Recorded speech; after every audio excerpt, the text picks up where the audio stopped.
साधारणपणे 2009 किंवा 2014 या पातळीवरती सुरू आहे. ती काही 2019च्या निवडणुकीप्रमाणे तुलना करता येईल अशी निवडणूक नाही.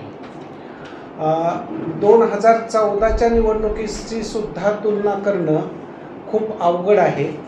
परंतु तरीही एक मुद्दा निवडणुकीतील त्या प्रकारचा आहे, तो म्हणजे नरेंद्र मोदी यांचं नेतृत्व कमी जास्त फरकाने सर्व भारतभर आत्ताही मान्य आहे आणि 2014लाही मान्य होतं. त्याच्यामुळे त्या एका मुद्द्याच्या लाईनवरती तरी निवडणुकीची जर तुलना करून किंवा विश्लेषण करून सांगायचं झालं तर ती 2014 ही गोष्ट एक प्रमाण मानावी लागते. म्हणजे मुद्द्यावरती आधारितच बोलायचं तर तो मुद्दा एक प्रमाण आहे. तुम्ही कोणत्याही भागामध्ये गेला तर त्याच्यामध्ये कमी जास्तपणा होईल, परंतु मुद्दा तो एक महत्त्वपूर्ण या निवडणुकीतला आहे. यानंतर आणखीन एक गोष्ट आहे, ती म्हणजे की 2014-2019ला जवळपास रिजनल पातळीवरती नेतृत्वाला कोणत्याही प्रकारची मान्यता नव्हती. ही निवडणूक अशी आहे की स्थानिक पातळीवरच्या म्हणजे प्रादेशिक पातळीवरच्या लीडरशिपने स्वतःची प्रभाव क्षमता निर्माण केलेली आहे. आता हे उदाहरणं खूप लांबवायला नको म्हणून 2 उदाहरणं जरी आपण घेतली तरी आपल्या लगेच लक्षात येईल की बिहारमध्ये तेजस्वी यादव यांना मिळणारा प्रतिसाद आणि महाराष्ट्रामध्ये उद्धव ठाकरे यांना मिळणारा प्रतिसाद जर पाहिला तर हे रिजनल त्या प्रदेशातले नेते म्हणून आपण त्याकडे पाहिलं तर सर्व भारतामध्ये प्रत्येक घटक राज्यात काही प्रमाणात का होईना परंतु एका नेतृत्वाच्या व्यतिरिक्त इतर नेतृत्वांना सुद्धा प्रतिसाद मिळतोय. आता हाच मुद्दा आणखीन पुढे थोडा जर लांबवायचा झाला तर त्याचं उत्तर असं मिळतं की एकाच नेतृत्वाच्या भोवती ही निवडणूक फिरत नाही. एक केंद्र पातळीवरचं नरेंद्र मोदींचं नेतृत्व आणि त्या राज्यांमधले राज्य पातळीवरचे नेतृत्व यांच्यामध्ये स्पर्धा सुरू झालेली आहे. आणि या स्पर्धेमध्ये माझ्या आकलनाप्रमाणे तुम्ही असं जजमेंट कुठलंही देऊ शकत नाही की कोण कुणावरती भारी पडेल. राज्यवाईज कॅल्क्युलेशन केलं तर म्हणजे कसं, महाराष्ट्रामध्ये महाराष्ट्र, कर्नाटक, बिहार आणि राजस्थान हे 4 राज्य असे आहेत की त्या ठिकाणी समजा आपण मोठा म्हणालो नाही BJPला फटका बसेल, पण साधारणपणे 10% जागा गेल्या तर इथं 40 निघून गेल्या. आता राहिली दिल्ली, हरियाणा आणि गुजरात आणि काही प्रमाणात मध्य प्रदेश, तर याही ठिकाणच्या मिळून 10 जर गेल्या तर 50 जागा म्हणजे गृहीत धरा की 303 मधून एवढ्या जर कट केल्या तर डायरेक्ट त्यांचं 2014च्या लाईनवरती आले.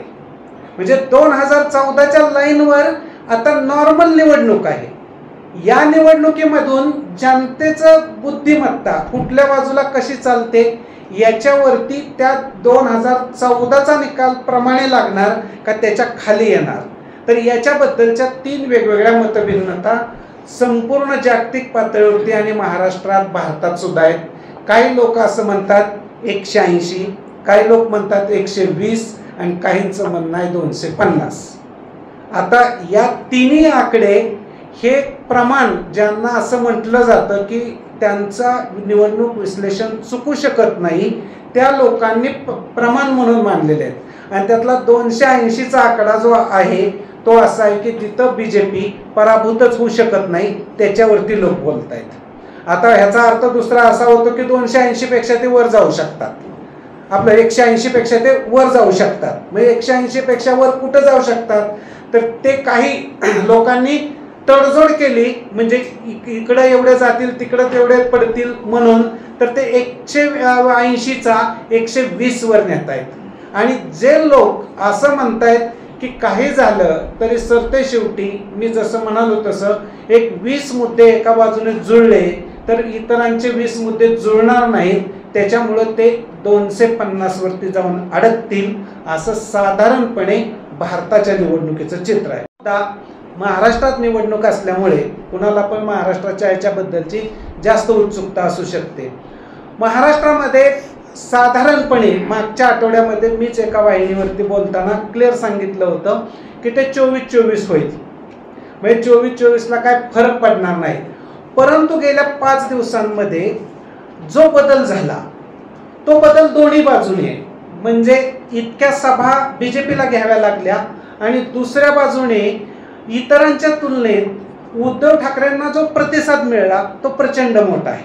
म्हणजे तुम्ही कोल्हापूरची सभा पाहिली असेल, सोलापूरची पाहिली असेल किंवा अमरावतीत जरी पाहिलं असेल तरी सभेला लोक येत आहेत, याचा एक अर्थ ते मतदान देतील असा होत नाही, हे मला पण माहीत आहे.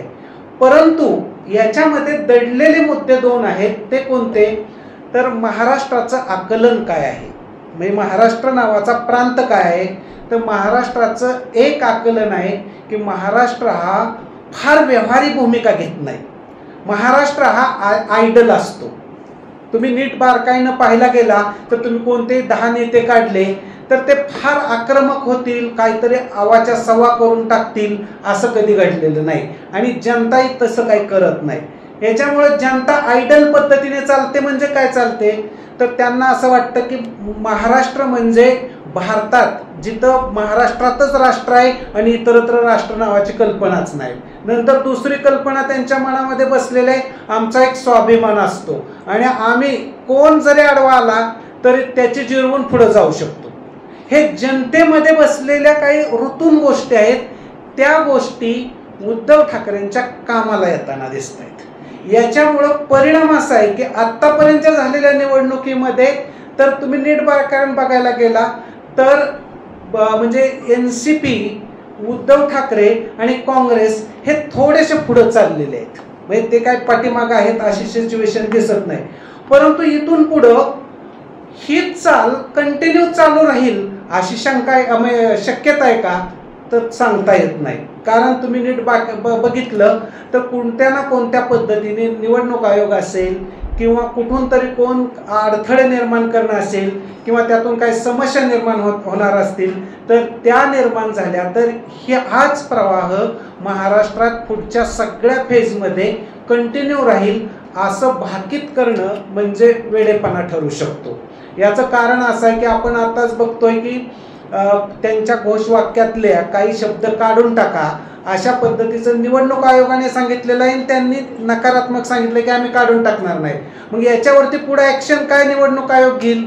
जर समजा त्यांनी आक्रमकच ॲक्शन घेतली गेली तर या निवडणूक प्रचाराला सुद्धा एका पद्धतीने आळा बसण्याची शक्यताच आहे.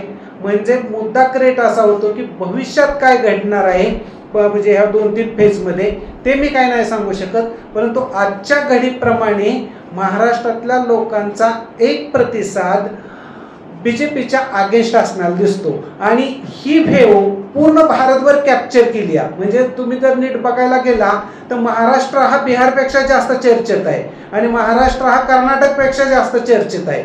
म्हणजे महाराष्ट्राकडे जणू काय असं लोकांचं लक्ष लागून राहिलेलं आहे की महाराष्ट्र एकतर बीजेपीला सत्तेत आणेल किंवा बीजेपीला सत्तेतनं घालवेल का काय, अशा पद्धतीने महाराष्ट्राचं एकूण नॅरेटिव्ह भारतीय पातळीवरती क्रिएट झालेलं आहे आणि ही खरी वस्तुस्थिती पण आहे. म्हणजे आता याच्यामध्ये कोणत्या प्रकारचा बदल होतोय किंवा हे असंच तयार राहतंय का, यातून सगळं चित्र पुढे जाण्याची शक्यता आहे.